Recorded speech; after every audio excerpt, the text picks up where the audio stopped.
Welcome back to DDO 10-Minute Tips. This episode I'm going to go over lag. It's something you will encounter at some point until a lot of technology changes. Basically what lag is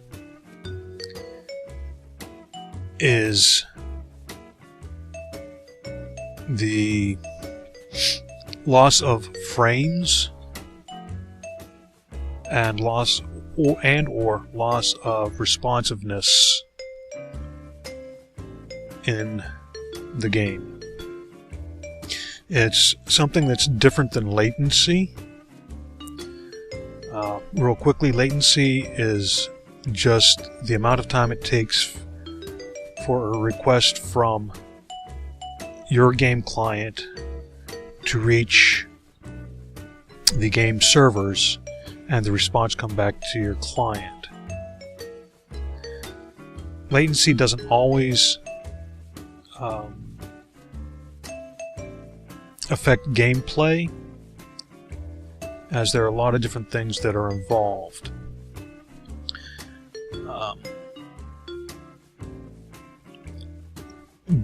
The people at DDO are working on their end to do the best they can to reduce latency, and as of this episode, one of the things they've figured out that is causing some of the lag is people using the mail system for storing items.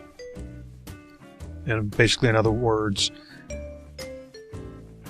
they send emails to their characters and send items along with it, and then they just don't do anything with the email.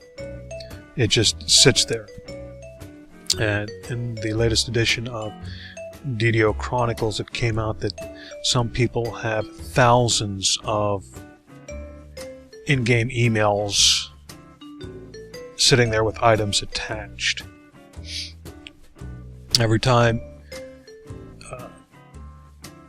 you access your email, the servers have to go through all the emails, in-game mails, in the database to find the ones for you. And if you have 1,000 gamers with 1,000 items, that's 1,000,000 items, a million in-game emails that it has to go through just for those. Not including yours and thousands of other players. For the most part, it does well. You know, going through there isn't all that much of a problem. But when somebody else is accessing their thousands of in-game mails, the server then not only has to find them, but it has to process them as well and get them out to the gamer with those in-game mails, which ends up eating up processor cycles for the in-game mail search, the processing, and it also eats up bandwidth for delivery. So, from what I gather, there's always kind of been a limit to the number of emails or in-game mails that you can have, but it wasn't either enforced or never actually happened to be programmed. But it's being enforced now, so there's a limit of 50 in-game mails that you can have at any one time. And I have noticed it has helped a bit. And there are other things, and they're working on it, both there and on the servers and within the game client. but that's only so much that they can do. There's also responsibility on the player's end. If they don't want to deal with lag, that they need to make changes as well. Now, on the client end, the more processing your client has to do, it's going to slow down the results. Now, I discovered something a while back, and that got me to thinking about all this. But right now, with this character, I have made a change in my settings to show you what lag is.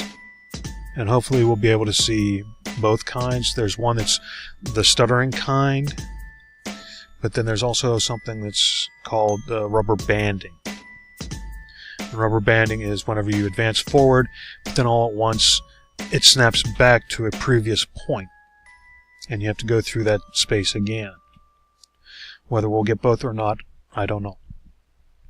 So here we are. I've got it set up, and I'm just going to run down the pier here so you can get an idea of what we're looking at. One of the things we're looking at when we're dealing with lag. So here we go. I pushed a key. Okay. Now, one of the things here I said about the response to your commands, I'm going to do it again. And as soon as I push the key, I'm going to let you know and see how long it takes for it to respond. Push. Release. Okay, push. Release. So there's a lack of responsiveness.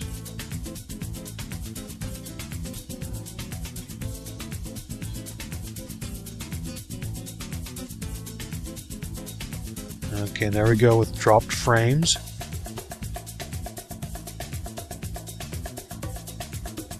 And I'm going to do it one more time. And if you notice, I wasn't able to run straight down the pier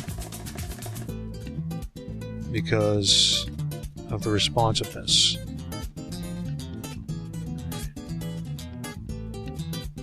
Here we go. Let's see if we can get the rubber banding to happen.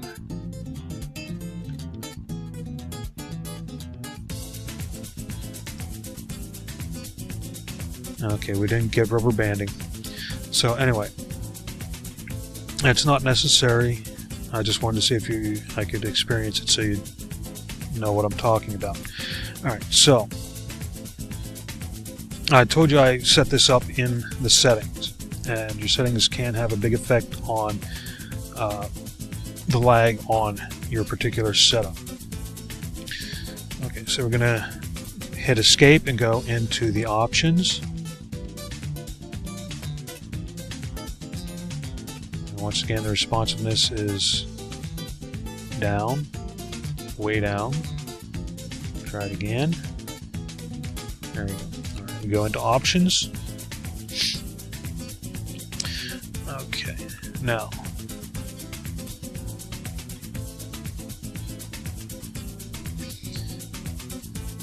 like I said, your settings can have a lot to do with it. One of the big things, I was just playing around with the settings, one of the big things was anti-aliasing. Anti-aliasing comes from the desktop publishing world, where it makes things smoother as far as appearance. Right. Exactly how it applies here, I'm not sure. I just wanted to see what it did. Right now it's set at 8x. I had to bump that up. I bumped that up to get the effect since I knew it would. So if you're experiencing a lot of lag, go in and take a look at your settings. This is just one of them. Alright. I've been running with it disabled. And let's run now. I'll see how much smoother that is. Okay. So anti-aliasing takes a lot of processing because it has to interpolate between pixels, and it has to do that for every single pixel on your screen. For every update the client does. So other things you can look at is the quality. DirectX, if you're running on Windows, my system won't run DirectX 11. DirectX 10 actually gives me some lag on my setup, so I have to run DirectX 9. Okay. Under Advanced Graphics, looked at detail. Anything that says detail, you may want to take a look at and just bump down. Texture filtering.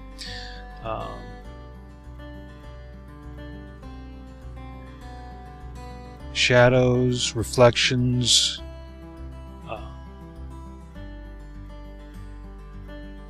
Even cache sizes can make a big difference. In general, the larger the cache size,